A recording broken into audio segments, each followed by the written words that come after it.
हम कुसुम झा एकटा गौरी के गीत गाबि रहल छी जे आइ काल्हि के लड़का सब जे छथिन से ड्यूटी करै छथिन तऽ केना अपना जल्दी कहै छथिन करऽ के लेल। तऽ एहि गौरी गीत में हम गाबि रहल छी से कहू हमर ई अपन स्वरचित अछि। केहन लागत से लाइक कमेंट जरूर करब। धनी जल्दी करू ओरियान गौरी पूजन के, धनी जल्दी करू ओरियान गौरी पूजन के। हम जाए बडौ ड्यूटी गौरी पूजी क, हम जाए ड्यूटी गौरी पूजी क।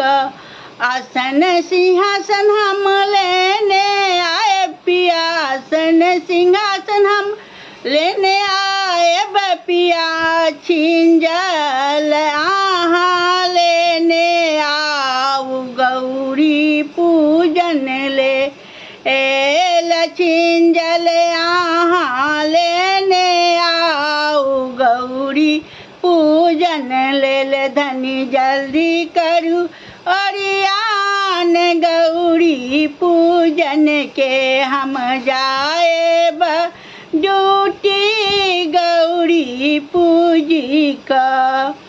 फूल बेलपत्र हम लेने आयब पिया, फूल बेलपत्र हम लेने आए पिया, लेने आयब सिंदूर गौरी पूजन ले आहाँ लेने आयब सिंदूर गौरी पूजन ले।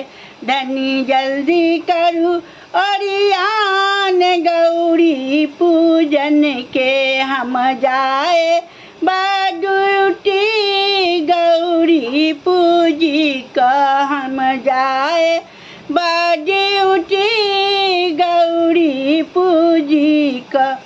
धूप दीप लेने आब पिया, धूप दीप लेने आब पिया, नैवेद्य पिया लेने आब गौरी पूजन ले। नैवेद्य पिया लेने आब गौरी पूजन ले। धनी जल्दी करू ओरियान गौरी पूजन के, हम जाए ड्यूटी गौरी पूजी क, हम जाए ड्यूटी गौरी पूजी क। प्रणाम। केहन लागल से बताएब सखी सब।